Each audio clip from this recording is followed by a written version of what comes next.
നമസ്കാരം, ഇത് IBN മലയാളം. കുവൈറ്റിൽ മോദിക്ക് വൻ വരവേൽപ്പ്. നൈപുണ്യവും നൂതനാശയങ്ങളും വാഗ്ദാനം ചെയ്ത് പ്രധാനമന്ത്രി. ഇന്ത്യയുടെ നൈപുണ്യവും സാങ്കേതിക വിദ്യയും നൂതനാശയങ്ങളും മാനവശേഷിയും കുവൈത്തിന് പ്രധാനമന്ത്രി നരേന്ദ്രമോദി വാഗ്ദാനം ചെയ്തു.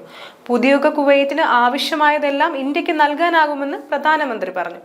അമീർ ഷേഖ് മിഷാൽ അൽ അഹമ്മദ് അൽ സബാഹിന്റെ അതിഥിയായി എത്തിയ മോദിക്ക് വൻ വരവേൽപ്പാണ് നൽകിയത്.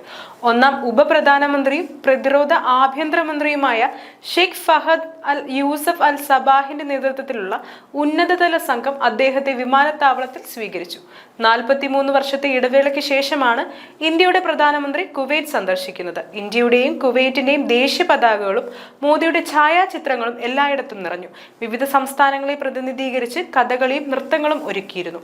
കാത്തുനിന്ന എല്ലാവരെയും വണങ്ങിയും ഹസ്തദാനം നൽകിയും ഷാളിലും പുസ്തകത്തിലും കയ്യൊപ്പിട്ടുമാണ് പ്രധാനമന്ത്രി മുന്നോട്ട് നീങ്ങിയത്. 101 വയസ്സുകാരനായ IFS ഓഫീസർ മംഗൾസേൻ ഹന്തയുമായി കുശലാന്വേഷണം നടത്തി.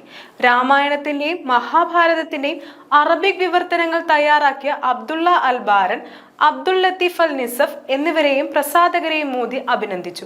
അറബിക് പതിപ്പുകളിൽ ഒപ്പിട്ട് നൽകി. കുവൈറ്റ് ആതിഥ്യം വഹിക്കുന്ന അറേബ്യൻ ഗൾഫ് കപ്പ് ഫുട്ബോൾ ടൂർണമെന്റിലെ ഉദ്ഘാടന ചടങ്ങിലും അദ്ദേഹം പങ്കെടുത്തു.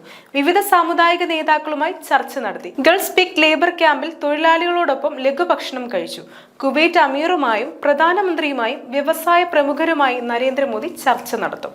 News desk IBN Malayalam.